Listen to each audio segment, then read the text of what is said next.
Is the answer to increase violent crime tougher sentences? That's what GOP Senator Paul Gazelka wants. I spoke with him earlier this morning. Take a look. And joining us now, Senator Paul Gazelka. Thank you so much for coming on.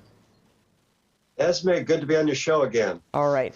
Want to ask you about tougher sentences for violent crimes, including carjackings. You have specific proposals before the legislature right now. Yeah, you know, crime is out of control in Minneapolis and St. Paul, and I fault Tim Walz and the Democrat leadership in St. Paul and Minneapolis. Murder rates all-time high for St. Paul, tied in Minneapolis, carjackings 2 a day. So I have 2 bills. The first one says, basically, if you're carjacking, you're going to jail. There's going to be a minimum sentence. And then the second one is if you already have a felony with a gun and you have another felony with a gun, minimum sentence of 5 years in jail. You're not going to be able to get out. That is happening too often. And what's happening is that the criminal realizes that there's really not any serious consequences. And that's part of the reason I think crime is rising. You have opened the door, but not said specifically that you would support this, but it appears you're opening the door to tougher sentences for juveniles who are convicted of violent offenses.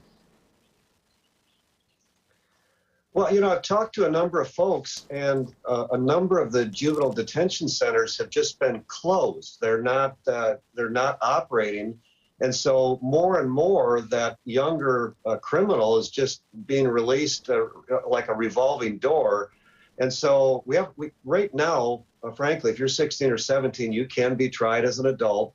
But I do think we need to think about why they're not going into juvenile detention centers when there's a first offense carjacking, and what do we do about it? So I do think we should be exploring why that's happening. I want to ask you about no-knock warrants. The group Minnesota Gun Owners Caucus has come out in favor of an overall ban with obviously very limited exceptions on no-knock warrants. How do you stand on that?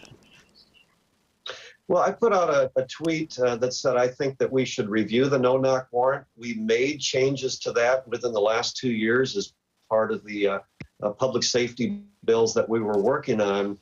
But I want to make sure that the best practices are followed. There may be situations where we need a no-knock warrant.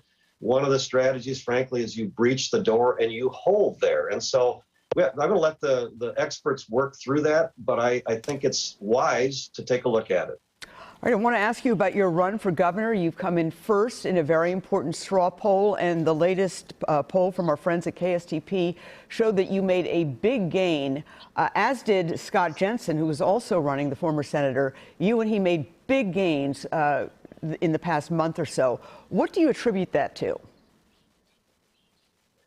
Well, you know, Tim Walz is not doing a good job, whether you take a look at public safety or forcing kids in school to wear masks or the things that he shut down that now we see that even John Hopkins said the lockdowns didn't work.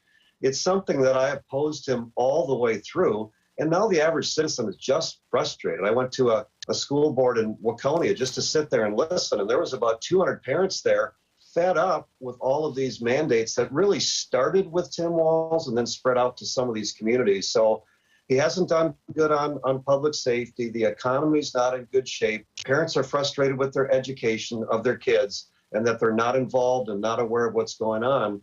And a lot of that points back to Tim Walz and frankly, Joe Biden. And the two together are frustrating people.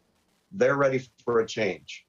One of the things that Republicans have run into for the past 16 years, the last person to win statewide was Governor Pawlenty, is that the person who wins the nomination is too conservative when it comes to the general election in terms of appealing to suburban women especially. Are you too conservative to win a race against Governor Tim Walz? Well, first of all, the February straw poll, the person that wins that rarely becomes governor. I mean, it goes a long, long way back, but often the person that's second is the one that rises up and ends up winning. And, you know, I've governed with a Democrat House and a Democrat governor and showed that we can get a budget done. It's not easy. I would prefer House, Senate, and governor in Republican hands. That would be a lot easier. And I think Minnesota's ready for that. I think they want safer streets. I think they want the economy to be doing well, businesses to be doing well. I think they want parents to have more choices in school, and we can offer that. And that's why I think this is the time that people are going to say, I think let's give Republicans a chance. We haven't had House, Senate, governor in 55 years. It's time. Well, ask the voters. It's been 16 years, as I said, since Republicans have won a statewide election. Senator Gazelka, thank you so much for your time this morning. We appreciate it. And we just want to let you know we did have Governor Walz on our show last week, and in coming weeks we will have other candidates that are running for the GOP nomination for governor.